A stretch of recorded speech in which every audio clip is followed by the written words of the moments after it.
Insert করা শুরু করে দেবেন যতক্ষণ আল্লাহর সামনে দাঁড়িয়ে থাকবেন। রাসূল ইসলাম এত জ্ঞান কোত্থেকে অর্জন করেছেন?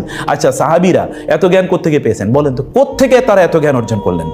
আপনি যদি আমাদের মুসলিম স্কলারদের কথা বলেন, আপনি দেখবেন রাতের অধিকাংশ সময় তারা ইবাদত করতেন, নামাজে দাঁড়াতেন। তাহলে পড়তো কখন?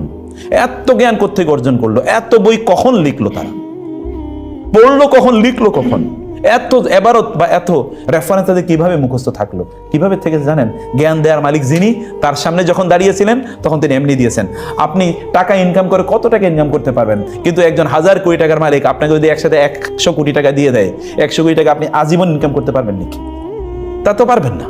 কিন্তু ওই লোক আপনাকে দিয়ে দিল 100 কোটি টাকার মালিক, আর যিনি সবকিছুর মালিক তিনি যদি বলেন, যাও তোমাকে আজকে রাতে যে আমার সামনে দাঁড়িয়েছিলে, আগামী 10 বছর তুমি যা জ্ঞান অর্জন করতে, এই 10 বছর জ্ঞান একসাথে তোমাকে আমি দিয়ে দিলাম, ঢেলে দিলাম, এটা কি তিনি দিতে পারেন না? তিনি পারেন। আপনি আপনার রবকে আপনি প্রায়োরিটি দেন।